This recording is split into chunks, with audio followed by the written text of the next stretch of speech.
Le tahini obtenu à partir de sésame moulu offre des avantages incroyables au corps humain grâce à sa richesse en vitamines, minéraux et huiles de qualité. Lorsque cet aliment est consommé une cuillère à soupe par jour, il ralentit le processus de développement de nombreuses maladies physiologiques. Quels sont les avantages et les effets secondaires de la consommation de tahini? Quand et combien faut-il consommer? Examinons ensemble. Vous pouvez vous abonner gratuitement à notre chaîne avant de passer aux avantages.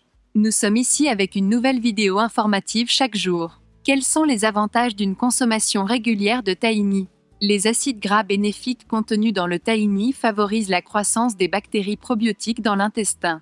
Les substances antioxydantes qu'il contient minimisent les problèmes de flore intestinale dans le système digestif. Grâce au composé phénolique qui donne au tahini sa densité, la structure interne de l'estomac est protégée et il montre des effets positifs contre les problèmes d'acide gastrique tels que la gastrite en équilibrant la quantité d'acide dans le système digestif. Dans le même temps, le tahini est une source d'acides gras insaturés de la plus haute qualité par rapport aux huiles végétales produites aujourd'hui. Cela aide à réduire les niveaux de cholestérol LDL dans le corps. En particulier, les acides gras tels que les oméga 3 et oméga 6 coopèrent avec les antioxydants et réduisent le risque de maladies cardiovasculaires. Il empêche également la formation de plaques dans les vaisseaux, ce qui facilite la poursuite du flux sanguin à des niveaux normaux.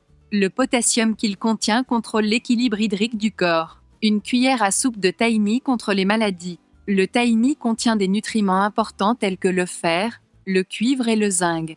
Ces composés stimulent non seulement la production de cellules antioxydantes, mais recherchent également les radicaux libres dans le corps et les neutralisent avant qu'ils ne puissent endommager les cellules saines. De plus, le tahini assume des responsabilités très importantes pour minimiser les problèmes respiratoires tels que les maux de gorge et la bronchite. D'autre part, le tahini est très riche en acides gras, qui ont des fonctions importantes telles que l'équilibrage de la quantité de sucre dans le sang et le contrôle de la façon dont il est utilisé par l'organisme. Chez les personnes présentant des fluctuations de la glycémie, les particules de sucre formées après les repas deviennent inutilisables en formant des liaisons inappropriées avec des substances protéiques dans le corps. Ce processus est appelé glycation dans le monde médical.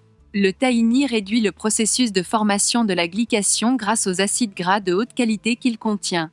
Il permet une absorption lente du sucre, en particulier dans les tissus intestinaux. Tahini pour une structure cérébrale plus saine. Les acides gras oméga 6 et oméga 3 sains, le magnésium et le potassium contenus dans le tahini, qui guérissent les tissus nerveux du corps, augmentent les fonctions cérébrales et préviennent la formation de stress mental. Les dérivés de la vitamine B augmentent l'efficacité des cellules dans les tissus nerveux et assument des responsabilités importantes dans la formation de la myéline, qui assure la qualité des fonctions cérébrales. À la fois, divers minéraux tels que le cuivre, le calcium, le potassium et le magnésium aident à augmenter la densité osseuse et à prévenir l'ostéoporose. La teneur en fer et les acides gras de haute qualité qu'il contient protègent la santé osseuse du corps. Tahini pour une structure cutanée plus saine. Le sésame contient des niveaux élevés de zinc. Le zinc soutient la production de collagène, qui renouvelle la peau et la maintient en bonne santé. Le zinc, qui maintient la peau active et souple, combat les effets du vieillissement en réparant les tissus endommagés. De plus, les acides gras et les antioxydants de sa structure ont des propriétés régénératrices cellulaires. Ceci est très bénéfique pour la croissance, la réparation et l'hydratation des cheveux.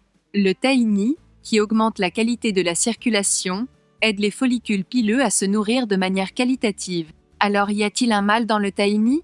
Combien et quand faut-il en consommer? Tout d'abord, le tahini a une teneur élevée en calories.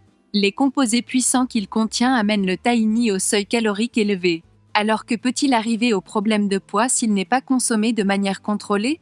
De plus, le tahini, qui a une teneur intense en acides gras, peut provoquer une gêne au niveau de l'estomac et des intestins en occupant le système digestif plus que nécessaire lorsqu'il est consommé en trop grande quantité et en peu de temps.